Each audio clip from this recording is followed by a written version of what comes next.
Alors attends, tac, la caméra, c'est bon, c'est allumé. Attends, j'essaie de me caler au mieux. Attends, tac.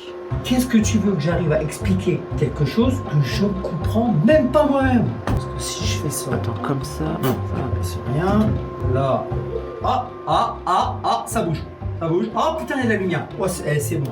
Attends, si je bouge la caméra. Ouais, donc ça En c'est fait, bon. c'est quoi? Ça, T'emmerdes pas, on va improviser. Ça filme pas, j'espère, hein? Non, t'inquiète, non, il n'y a pas de. Non, c'est bon, Stéphane. Ok, super.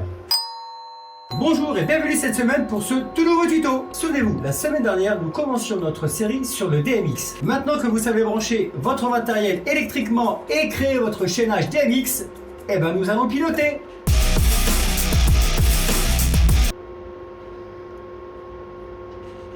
Ça glisse. Ça glisse. Il va falloir piloter nos jeux de lumière et pour ça, on va commencer par les assigner.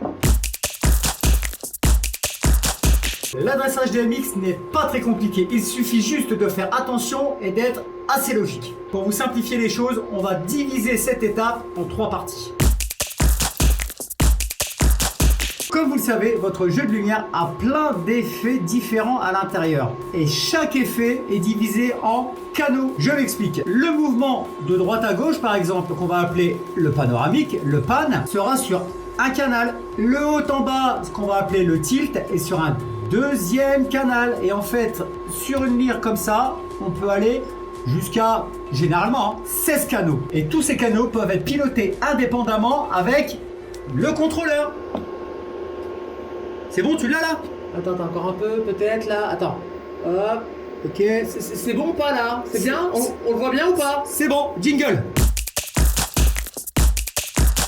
Le contrôleur. Quoi en dire de plus? Eh ben c'est simple. Le mien est capable d'accepter jusqu'à 12 appareils. C'est-à-dire que sur le bouton 1, j'assigne un premier.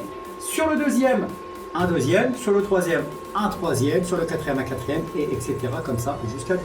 Et il est même possible d'assigner 2 jeux de lumière sur un seul bouton. Tu fais vraiment ce que tu veux. Merci l'adressage. Sur ce type de contrôleur, chaque bouton est capable de piloter jusqu'à 16 canaux. J'ai assigné mon premier effet lumineux sur mon bouton numéro 1 et mon deuxième effet lumineux sur mon bouton numéro 2. Alors je sais que mon premier bouton là, lui accepte de 0 à 15 canaux. Donc 0 à 15. Ouais, ça fait 16.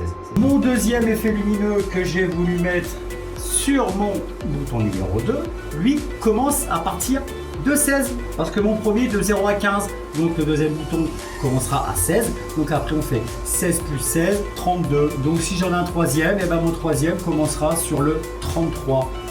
Et ainsi de suite. Par contre, une chose très importante, au niveau des câbles, on choisit bien du câble DMX qui est capable de supporter jusqu'à 110 ohms. On ne prend pas un câble audio et micro. Ça peut vous réserver des petites surprises. Voilà, une fois que tout est branché, tout est assigné, il ne nous reste plus qu'à faire des crêpes. Oh, ben non, je crois qu'on va faire des crêpes avec ça, arrête un peu. On va piloter des jingles. Très simple, il suffit de sélectionner l'appareil qu'on veut piloter. Dans mon cas, ça sera le numéro 2. Une fois qu'on a sélectionné l'appareil qui nous convient, on a nos 16 canaux pour pouvoir s'amuser avec. Et tu vas me dire, ben ouais, mais il n'y a que 8 potentiomètres. Bouge pas, c'est simple. Tu sélectionnes la page numéro 2. Donc la page numéro 1, de 1 à 8. Page numéro 2, de 9 à 16. On a bien nos 16 canaux. C'est pas mignon tout ça? Et si tu veux savoir à quoi correspond chaque effet par canal, rien de compliqué, tu prends le manuel d'utilisation de ton appareil lumineux et tu verras, c'est écrit dedans. Et puis si t'as pu, eh ben tu regardes sur Google parce que Google est ton ami. Donc voilà, j'espère que vous en savez un tout petit peu plus sur l'univers du DMX. En tout cas, si vous avez encore des questions, surtout n'hésitez pas, venez me voir, contactez-moi, on en discute ensemble, il n'y a aucun problème. Il ne reste plus qu'un épisode à faire sur le DMX et dès la semaine prochaine, je vais vous faire voir une petite méthode bien sympathique pour pouvoir piloter des effets de lumière encore plus simplement et plus ludiquement. En attendant, je vous donne rendez-vous dès la semaine prochaine. Ciao, ciao, ciao! Coupé! Eh ben tu vois, pour un mec qui savait pas quoi dire sans déconner, eh ben je m'en suis pas trop mal sorti.